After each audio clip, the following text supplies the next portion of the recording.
Hello everyone, my name is Anitsu, and I'm back with another MTG Brawl deck tech. So today I want to highlight a Esper deck that is focused around this one particular combo, and although it's really funny, it's not particularly very good, but it can surprisingly take some games and be a lot of fun to play if only Brawl was fun to play. So, with all that being said, let's just get into what the combo of the deck is. So, the combo of the deck is going to be involving two cards. So, it is going to be involving Underworld Dreams, and it's going to be involving Peer into the Abyss. So, the whole idea is you play Underworld Dreams, and then you play Peer into the Abyss, target the opponent loses half their life and then draws half their deck, and then because they drew half of their deck, they'll lose however many cards that they drew off of Underworld Dreams, thus killing the opponent. So it's a pretty powerful combination of cards that can really just swing some games and make it so you win a game you technically should have lost, because just this combo is a 2-card kill combo. So the whole deck is basically revolved around trying to get to that combo or stave off enough damage to get to the combo. We're primarily going to be using enchantments, artifacts, and planeswalkers to help control the board, and then we're also going to have our slew of different control and search spells to try to get to our combo faster. So getting into the meat of the list, I'm going to be running Alela as the commander because Esper colors are the best control colors, even though the primary base of the deck is going to be black-white, and it probably should be black-white. I'm just choosing to run her because she is still pretty decent. So what she's doing is other creatures with flying get +1/+0. The buff doesn't really matter. We're using our creatures more defensively than offensively, but she has flying, death touch, lifelink, and then whenever we cast an artifact or enchantment spell, she creates a 1/1 blue fairy token with flying. So she kind of just works with our engine. We just play a whole bunch of artifacts and enchantments anyway, so she just can spawn a whole bunch of tokens to act as a solid defense. Next, Dawn of Hope is a pretty good card because not only does it allow us to draw a card when we gain some life, it also can create tokens to help block and mitigate some of the damage, on top of the tokens having lifelink to gain us said life. Now, our commander also does have lifelink, so it does combo with that, and we do have some other ways of gaining life in the deck, so it's not that big of a deal.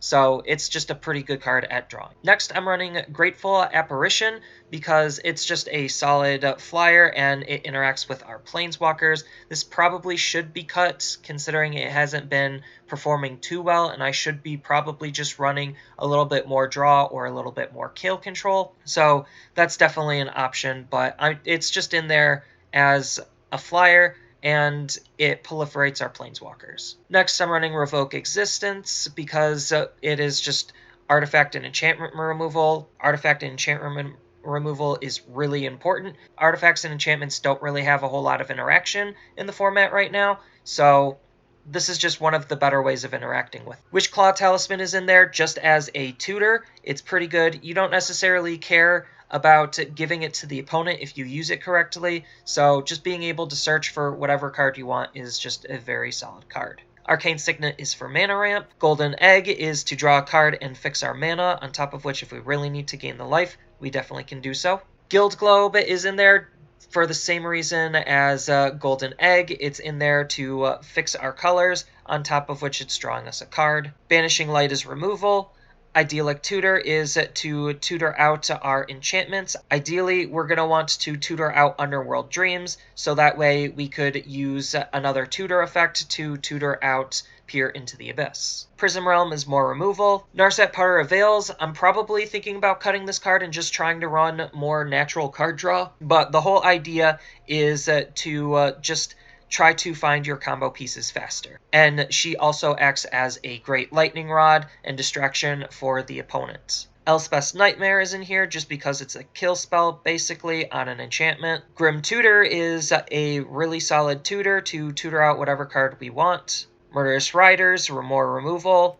Underworld Dreams is one of our key pieces to the combo, where whenever our opponent draws, it deals 1 damage to them. Hannah, Ship's Navigator, is basically our recursion for our artifacts and enchantments if we so need to. Mortify is more removal. Chromatic Lantern is more mana fixing and mana ramp. Conclave Tribunal is more removal. Shatter the Sky is a board wipe. Smothering Tithe is for mana fixing, where because we're letting our opponent draw so much that they're not going to always have the ability to pay the 2, and creating the treasure token gives us mana, so it's both acting as mana fixing and mana ramping. Teferi's Ageless Insight, I'm probably thinking about removing this card, but again, the whole idea is just to draw more cards off of it, so that way we can try to find our combo better. But like I said, I'm probably going to cut this for just something better. Revenge of Ravens is in there just to act as a decentivization for the opponents to attack, because whenever they do, we're going to gain a life and they're going to lose a life. Kaya's Wrath is another board wipe. Solemn Sacularum is in there because he acts as mana ramping, and he also draws as a card when he dies. We do have a whole bunch of board wipes, so it's not like he's not going to die. Elspeth Conquers Death is really good removal, on top of which it makes it harder for the opponent to play their cards, and if we have a planeswalker or creature that we want to recur, then this card allows us to recur them. Nixilis the Hate Twisted is also another alternate option to grab instead of Underworld Dreams if we really need to, because they have a very similar effect. On top of which, he also is acting as removal for the opponent's creatures. Time Wipe is another board wipe. Shark Typhoon is probably an alternate win condition. This card's just so insane already. We're not really running a whole lot of creatures, so basically anything we play is going to spawn a shark token. And the shark tokens can be big enough and powerful enough, and we could spawn enough of them where it could run away with the game in its own. Bolus's Citadel is in there to act as another way to help dig through our cards. We will be losing some life, but we do have some ways of gaining life, as I mentioned before. But it's really in there just to allow us to play our deck a little bit faster if we can get to it. Liliana Dreadhorde General is in there because she's just one of the better planeswalkers. She helps us draw cards, she creates tokens, she kills the opponent's stuff, like she's just the complete package. Ugin is in here because we do play a couple of colorless artifacts, so he definitely will make all of those cheaper, on top of which his removal option is really good, and his creature spawning power is also really good because the creature will basically give us a card when it dies, and it's not like it's impossible to kill our own stuff. Realmcloak Giant is in there because, again, another board wipe. Unfortunately, it is for non-giants, so if the opponent somehow has a giant, then this card doesn't affect it, but he's just pretty good removal, on top of which if you need him late game for a body, he's a body. Peer into the Abyss is basically just our other half of the win con, where we have our opponent lose half their life and draw half their deck, and then they'll die to either Nixilis or Underworld Dreams. Ugin is in here because he's Ugin. He's basically a hard reset button. He does gain us some life if we tick him up enough, but most of the time you're just going to be exiling all of the opponent's stuff. You do have to make sure not to get your own stuff caught up in his ability, but he's still just a really powerful planeswalker. And then as far as the lands go, it's just going to be really whatever you feel like you want to run that fits those 3 colors the best. So I'm just running the castle to spawn some creatures, a couple of plains, another castle to help us scry, a couple of islands, another castle to help us draw cards, a couple of swamps, and then Hallowed Foundry, Godless Shrine, Watery Grave, Command Tower, your usual. I should probably be running more lands that tap for more different colors, so that way I don't exactly get mana screwed, but so far what I have currently has been working for the most part. So that's kind of it for the deck. It's not a very good deck, like I mentioned before. It's a really fun deck. If only Brawl was a fun format, I'll get into that why in probably a separate video, but Brawl is also looking to be not very fun along with Standard and Historic. Like, Magic is just overall in a pretty bad state, but at least there's some interesting things that can happen in it. So I'm going to cut to some gameplay and kind of show you a little bit of how the deck operates and what the deck is doing. The deck does have a couple of weaknesses where if you are offbeat with your opponent, then your opponent can very easily take the game. So this is a deck where you really have to be on point on trying to get out your win condition. So here's an example of me like losing. So I'm just a little bit behind my opponent. We kind of have a very similar start where I'm just ramping and trying to play the cards, and I have a couple of different control options, but his deck just works a little bit faster than mine. All of these games are at 3x speed, by the way, just to show you how slow Magic is and to try to fit a couple of games in one video. So I dropped down an enchantment to try to remove his 1-drop because his 1-drop would give protection, assuming that I would get some more removal later. Unfortunately, I didn't see any removal, and I know his hand, and his hand's pretty good. There was probably a misplay by me not taking Embercleave because if I took Embercleave, I probably could have ended up winning, but I chose poorly because I didn't think that he would be playing so quickly. So that was just a miscalculation on my part, but as you can see, I'm definitely searching the full combo, and I would have had lethal next turn, and I don't think that what he had in his hand would have been good enough to kill me, so I just end up dying. Now, as far as the second game, this is definitely going to be a little bit slower of a game where we're taking our time because I didn't exactly see a insane opener to find all my combo pieces. So luckily for me, I did draw into one of them, and he's just playing a token flood deck. So this is a pretty good matchup for me where a couple of board wipes basically make it so he can't really play the game.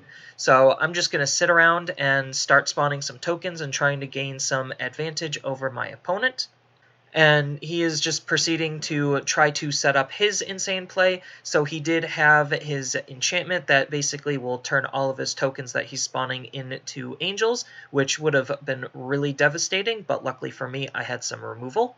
And his commander is just allowing the death triggers to happen twice. So he realizes that he's losing this fight, and a lot of his cards have death triggers where they'll spawn some tokens. So he wasn't afraid to board wipe there, but unfortunately for him, my deck doesn't really run a whole lot of creatures, and my commander is more for show and colors rather than actual playability. But it does put in a little bit of work, and it definitely can put in some work. So I have nothing really better to do, so I just recast it a couple of times because, again, I don't really have anything better to do at this point. I have a searcher for my combo piece, and I already have one combo piece in my hand, so I'm looking to be in a very good spot, and my opponent doesn't really know what's going to be hitting him until it's going to be too late. It's just all looking pretty good. I'm just hitting the Planeswalker so I can stave off some of the damage that the Planeswalker could potentially do. And he's just going to try to play the game the best that he could, realizing that it's pretty much hopeless at this point. And I probably could have played this game a little bit faster had I done my setup a little bit better, but I still end up taking the win in the end. And he's just trying his best to actually play the game. And my health total is too healthy to where it doesn't really matter. I was thinking about playing Ugin just to BM, but I'm like, well, I don't really need to do anything else. I'll just Shatter the Sky and then tutor out my combo piece, and then basically win in a turn or two, because there's no way his type of deck can deal enough damage to possibly kill me from 24. So I'm just going to be taking it slow. This was probably a huge misplay where I probably should have not exactly done that because he could have potentially searched out an answer. But like I said, I don't think he knew exactly what was coming. So he just was completely unprepared for what's about to happen. And he's just using it to try to play the game. And unfortunately, it's a little too late. And he doesn't necessarily see the potential harm that searching is going to be. But giving it back to me doesn't really mean anything because I already have all of the combo pieces, and I'm just trying to make sure that there's not really a realistic way for him to win the game because I decided to play it a little bit slower and a little bit more cautious this round. So I'm just pretending like I'm playing the game normal, and he's just trying to do his best to do whatever he can, and then it comes back to my turn, and it's going to be game. but it's really funny always seeing all of the triggers stack up. So here's the first instance of the win, and that's generally what it looks like. It'll cut their life in half, and then they'll usually draw about 18 to 20 cards. So that'll be about 18 to 20 damage on top of them getting their life cut in half. So in game 3, this is a little bit more of an aggressive deck, but I decided to try to play it a little bit smarter this time. I saw the one half that I wanted to see before the other, because usually you want to try to see the enchantment before you see the spell, because the enchantment has more ways of being searched out, and there's an alternate form of the enchantment in the form of Nico Bolas. So you always want to see the spell before the enchantment. And just as an example, see, I drew Idyllic Tutor, which would have tutored me out the enchantment anyway, but in this situation, it works out better, so I can just slam the spell, and then wait and use Wish's Claw to tutor out the spell when I have enough mana to do that all in one turn. So he gave me quite a bit of a scare with Thrashing Brontodon, but luckily for me, I had removal. And I still have more removal, so I'm definitely staving off a whole bunch of potential damage and potential obstruction because I don't want him to figure out what exactly I'm doing. So he's just trying to play the game like normal, thinking he could probably do something. So he probably just assumes that I'm an enchantment deck, and I lead him to believe that by taking Elspeth Conquers Death to try to act like, oh, I'm going to be playing this card next turn. So I definitely am misleading my opponent at this point, so there is a little bit of like mind games in that aspect. So he's just trying to deal as much damage as he possibly can. Even though he's dealing a whole bunch of damage himself by drawing some cards, it's still a very good thing to just have the combo anyway, because otherwise I won't be able to win, especially in this position where I don't have really anything that'll make me win, and then, oh, boom, I just win. So feel free to tell me your thoughts about the deck in the comments down below. It's always nice to read those. And as always, don't forget to like and subscribe for more content. Sometimes I'll stream Magic. If you really think that you want to see more Magic, again, please tell me in the comments below or leave a like. It really does help out a lot. And I will see you in the next video.